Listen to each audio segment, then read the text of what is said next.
ನಮಸ್ಕಾರ ಎಲ್ಲರಿಗೂ, ಹೇಗಿದ್ದೀರಾ ಎಲ್ಲರೂ? ನಾನು ಈ ದಿನ ಈ ಒಂದು ಹೂಕೋಸಿನ ಪಲ್ಯವನ್ನ ಟೇಸ್ಟಿಯಾಗಿ ವಿತ್ ಮಸಾಲ ಹೇಗ್ ಮಾಡೋದು, ಇದ್ರ ಜೊತೆಗೆ ನಾನು ಸ್ವಲ್ಪ ಆಲೂಗಡ್ಡೆನೂ ಸಹ ಹಾಕ್ತಾ ಇದ್ದೀನಿ. ಸೊ ಈ ಒಂದು ಮಸಾಲಾ ಹೂಕೋಸನ್ನ ಗ್ರೇವಿಯನ್ನ ಹೇಗ್ ಮಾಡೋದು ಅಂತ ಡೀಟೇಲ್ ಆಗಿ ಈ ಒಂದು ವಿಡಿಯೋದಲ್ಲಿ ನೋಡೋಣ. ಇದಕ್ಕೋಸ್ಕರ ನಾನು ಮಸಾಲೆಯನ್ನ ಮೊದಲೇ ರುಬ್ಕೊಂಡು ಇಟ್ಕೊಂಡಿದ್ದೀನಿ. ಯಾಕೆ ಅಂದ್ರೆ ಈ ಒಂದು ಒಂದು ರೆಸಿಪಿನ ನಾನು ಐಕಾರ್ಡ್ ಅಲ್ಲಿ ಹಾಕಿರ್ತೀನಿ. ನಿಮ್ಗೆ ಈ ಒಂದು ಮಸಾಲೆ ಹೇಗೆ ಮಾಡ್ಕೊಳ್ಬೇಕು ಅಂತ ಗೊತ್ತಾಗ್ಬೇಕು ಅಂದ್ರೆ ರೆಸಿಪಿ ಅದನ್ನು ಸಹ ನೀವು ಚೆಕ್ ಮಾಡ್ಕೊಳ್ಬಹುದು. ಈಗ ಡೈರೆಕ್ಟ್ ಆಗಿ ನಾನು ಮಸಾಲೆ ರುಬ್ಕೊಂಡಿರೋದನ್ನೇ ಹಾಕ್ತಾ ಇದ್ದೀನಿ. ಸೊ ಈ ಎಲ್ಲಾ ಕೆಲವು ಪದಾರ್ಥಗಳನ್ನ ಯೂಸ್ ಮಾಡ್ಕೊಂಡು ಹೇಗೆ ರುಚಿಕಟ್ಟಾದ ಒಂದು ಹೂಕೋಸಿನ ಗ್ರೇವಿಯನ್ನ ಮಾಡ್ಕೊಳ್ಬಹುದು ಅನ್ನೋದನ್ನ ಈಗ ನಾವು ನೋಡೋಣ. ಈ ಪಲ್ಯಗೆ ಬೇಕಾಗಿರುವಂತಹ ಎಲ್ಲ ಸಾಮಗ್ರಿಗಳನ್ನು ಇಲ್ಲಿ ನಾನು ತೋರಿಸ್ತಾ ಇದ್ದೀನಿ. ಆಲೂಗಡ್ಡೆಯನ್ನು ನಾನು ಚಿಕ್ಕದಾಗಿ ಕಟ್ ಮಾಡ್ಕೊಂಡಿದ್ದೀನಿ. ಸಿಪ್ಪೆಯನ್ನು ತೆಗೆದಿಲ್ಲ, ಆಲೂಗಡ್ಡೆಯನ್ನು ಚೆನ್ನಾಗಿ ತೊಳೆದ್ಬಿಟ್ಟು ಸಿಪ್ಪೆ ಸಮೇತವಾಗಿ ಹಾಕಬೇಕಾಗತ್ತೆ. ಈ ಒಂದು ಮಸಾಲೆಯನ್ನು ನಾನು ಹೇಗೆ ಮಾಡೋದು ಅಂತ ಮೊದಲೇ ನಾನು ವಿಡಿಯೋ ಮಾಡಿದ್ದೀನಿ, ಐಕಾರ್ಡಲ್ಲಿ ಹಾಕಿರ್ತೀನಿ, ನೀವು ಅದನ್ನು ಚೆಕ್ ಮಾಡ್ಕೊಳ್ಬಹುದು. ಇದರ ಜೊತೆಗೆ ಟೊಮೊಟೊನೂ ಸಹ ತಗೊಂಡಿದ್ದೀನಿ. ಒಂದು ಟೊಮೊಟೊ ದೊಡ್ಡದು, ಅದನ್ನು ಚಿಕ್ಕದಾಗಿ ಕಟ್ ಮಾಡ್ಕೊಳ್ಬೇಕು.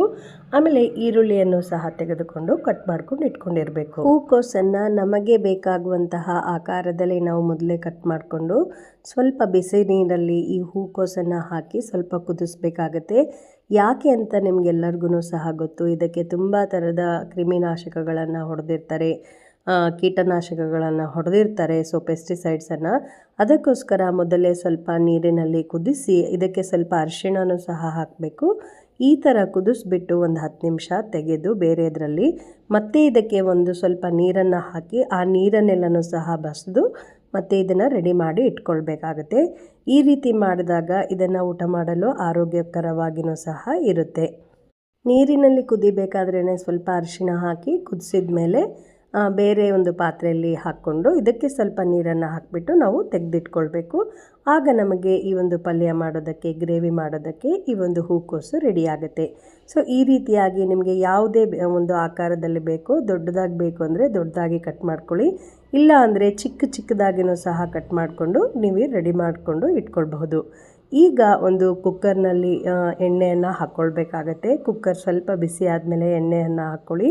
ಎಣ್ಣೆಯನ್ನು ಹಾಕ್ಕೊಂಡ್ಮೇಲೆ ಎಣ್ಣೆ ಸ್ವಲ್ಪ ಬಿಸಿ ಆದಮೇಲೆ ಸಾಸಿವೆಯನ್ನು ಹಾಕಿ, ಸಾಸಿವೆ ಸಿಡಿದಾದಮೇಲೆ ಈರುಳ್ಳಿಯನ್ನು ಹಾಕಿಬಿಟ್ಟು ಸ್ವಲ್ಪ ಹೊತ್ತು ಫ್ರೈ ಮಾಡಬೇಕಾಗತ್ತೆ. ಆಮೇಲೆ ಕಟ್ ಮಾಡ್ಕೊಂಡಿರುವಂತಹ ಟೊಮೊಟೊನೂ ಸಹ ಇವಾಗಲೇ ಹಾಕಿ ಫ್ರೈ ಮಾಡಬೇಕು.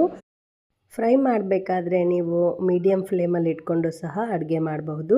ಸಿಮ್ಮಲ್ಲಿ ಇಟ್ಕೊಂಡ್ರೆ ಬೇಗ ಆಗೋದಿಲ್ಲ, ಫ್ರೈ ಆಗೋದಿಲ್ಲ ಸರಿಯಾಗಿ. ಸೊ ಮೀಡಿಯಮ್ ಫ್ಲೇಮಲ್ಲಿ ಇಟ್ಕೊಂಡು ನೀವು ಕೈ ಆಡಿಸ್ತಾ ಇದ್ದರೆ ಈರುಳ್ಳಿ ಬೇಗ ಫ್ರೈ ಆಗುತ್ತೆ. ಆಮೇಲೆ ನೀವು ಟೊಮೊಟೊ ಆಮೇಲೆ ಆಲೂಗಡ್ಡೆಯನ್ನು ಸಹ ಹಾಕಬೇಕು. ಇವೆರಡನ್ನು ಚೆನ್ನಾಗಿ ಕಲಸಿ ಅದಾದಮೇಲೆ ನಾವು ಉಪ್ಪನ್ನು ಸೇರಿಸ್ಕೊಳ್ಬೇಕಾಗತ್ತೆ. ರುಚಿಗೆ ತಕ್ಕಷ್ಟು ಉಪ್ಪನ್ನು ಹಾಕಿ ಕಲಿಸ್ಬೇಕು. ಆಮೇಲೆ ಇದಕ್ಕೆ ಸ್ವಲ್ಪ ಅರಿಶಿಣ ಪುಡಿಯನ್ನು ಸಹ ಹಾಕಬೇಕಾಗತ್ತೆ. ಇದಾದ ಮೇಲೆ ನಾವು ರುಬ್ಬಿಟ್ಕೊಂಡಿರುವಂತಹ ಮಸಾಲೆಯನ್ನು ಇದಕ್ಕೆ ಹಾಕಬೇಕು. ನಿಮಗೆ ಯಾವ ಕನ್ಸಿಸ್ಟೆನ್ಸಿಯಲ್ಲಿ ಬೇಕೋ ಅಷ್ಟು ಮಸಾಲೆನ ನೀವು ಹಾಕ್ಬೋದು.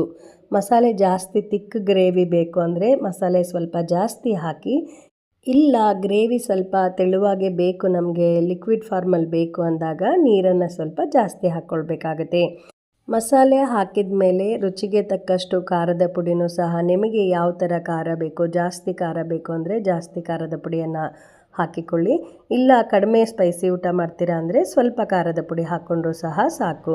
ಸೊ ಇಲ್ಲಿ ಎಲ್ಲ ಪದಾರ್ಥಗಳನ್ನು ಸಹ ಇವಾಗ ಹಾಕಿದ್ದೀವಿ. ಇದು ಗ್ರೇವಿ ಸ್ವಲ್ಪ ಕುದಿಬೇಕಾದ್ರೆ ಆಮೇಲೆ ನಾವು ರೆಡಿ ಮಾಡಿ ಇಟ್ಕೊಂಡಿರುವಂತಹ ಹೂಕೋಸನ್ನು ಇದಕ್ಕೆ ಹಾಕಬೇಕಾಗತ್ತೆ. ಸೊ ಈ ಹೂಕೋಸನ್ನು ಹಾಕಬೇಕಾದ್ರೆ ನಾವು ಸ್ವಲ್ಪ ಮಸಾಲೆಯನ್ನು ಕುದಿಸ್ಬೇಕು. ಯಾಕೆ ಅಂದರೆ ಹಸಿ ವಾಸನೆ ಎಲ್ಲ ಹೋಗುತ್ತೆ. ಸೊ ಒಂದು 5 ನಿಮಿಷ ಆ ಒಂದು ಕುದಿ ಬಂದ ಮೇಲೆ ಈ ಒಂದು ಹೂಕೋಸನ್ನು ಹಾಕಿ ಒಂದು 2-3 ಸರಿ ಕಲಸಿದ ಮೇಲೆ ನಮಗೆ ಎಷ್ಟು ಬೇಕೋ ಅಷ್ಟು ನೀರನ್ನು ಆ್ಯಡ್ ಮಾಡಿಕೊಂಡು ನಾವು ಮೊದಲು ಇದನ್ನು ರುಚಿ ನೋಡಬೇಕಾಗತ್ತೆ. ರುಚಿ ನೋಡಿದ ಮೇಲೆ ಉಪ್ಪು ಖಾರ ನಮಗೆ ಸರಿಯಾಗಿದೆಯಾ ಅಂತ ಚೆಕ್ ಮಾಡಿಕೊಂಡು ಆಮೇಲೆ ನಾವು ಕುಕ್ಕರನ್ನು ಮುಚ್ಚಬೇಕಾಗತ್ತೆ, ಮುಚ್ಚಳವನ್ನು. ಸೊ ಇಲ್ಲಿ ಸ್ವಲ್ಪ ಕುದಿ ಬಂದ ಮೇಲೆ ಇದರ ಒಂದು ಉಪ್ಪು ಖಾರ ಸರಿಯಾಗಿ ಹೊಂದಿದೆಯಾ ಅನ್ನೋದನ್ನು ಚೆಕ್ ಮಾಡಿಕೊಳ್ಬೇಕು. ಸ್ವಲ್ಪ ಒಂದು 2 ನಿಮಿಷ ನಾವು ಮುಚ್ಚಳವನ್ನು ಮುಚ್ಚಿದ ಮೇಲೆ ಬೇಗ ಕುದಿ ಬರುತ್ತೆ. ಸೊ ಈ ರೀತಿಯಾಗಿ ಮುಚ್ಚಳವನ್ನು ಮುಚ್ಚಿ ಸ್ವಲ್ಪ ಹೊತ್ತಾದಮೇಲೆ ತೆಗೆದರೆ ಒಂದು 5 ನಿಮಿಷ ಆದಮೇಲೆ ಹೀಗೆ ಕುದಿ ಬರ್ತಾ ಇರುತ್ತೆ. ಇದನ್ನು ನಾವು ಸರಿಯಾಗಿ ಟೇಸ್ಟ್ ಮಾಡಿ ನೋಡಿ ಆಮೇಲೆ ನಾವು ಇದರ ಒಂದು ಕುಕ್ಕರ್ನ ಮುಚ್ಚಳವನ್ನು ಮುಚ್ಚಿಬಿಟ್ಟು ಓನ್ಲಿ 1 ವಿಸಲ್ ಹೊಡಿಸ್ಬೇಕಷ್ಟೇ. ಯಾಕೆ ಅಂದರೆ ಮೊದಲೇ ಇದು ಮೆತ್ತಗಾಗಿರುತ್ತೆ, ಹೂಕೋಸು ಕುದಿಸಿರ್ತೀವಿ ಆಲ್ರೆಡಿ ನೀರಲ್ಲಿ. ಸೊ ಅದಕ್ಕೋಸ್ಕರ ಮುಚ್ಚಳವನ್ನು ಮುಚ್ಚಿ 1 ವಿಷಲ್ ಬಂದಮೇಲೆ ಸ್ಟವ್ ಆಫ್ ಮಾಡಿ ಕುಕ್ಕರ್ನ ಒಂದು ಪ್ರೆಷರ್ ಸಂಪೂರ್ಣವಾಗಿ ಹೋದ್ಮೇಲೆ ಕುಕ್ಕರ್ ಮುಚ್ಚಳವನ್ನು ಓಪನ್ ಮಾಡಿ ನೋಡಬೇಕಾಗುತ್ತೆ. ಸೊ ಈ ರೀತಿಯಾಗಿ ಪಲ್ಯ ರೆಡಿಯಾಗಿದೆ. ಈ ಒಂದು ಪಲ್ಯವನ್ನು ನೀವು ರೊಟ್ಟಿ ಜೊತೆಗಾದರೂ ಊಟ ಮಾಡಬಹುದು. ಜೋಳದ ರೊಟ್ಟಿ ಜೊತೆಗೆ ನಾನಿಲ್ಲಿ ತೋರಿಸ್ತಾ ಇದ್ದೀನಿ.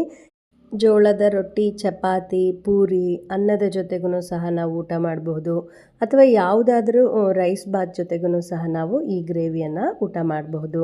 ತುಂಬ ಒಳ್ಳೆಯ ಕಾಂಬಿನೇಷನ್ ಎಲ್ಲ ಒಂದು ಆಹಾರ ಪದಾರ್ಥಗಳ ಜೊತೆಗೆ ಅಂತಲೇ ಹೇಳ್ಬೋದು.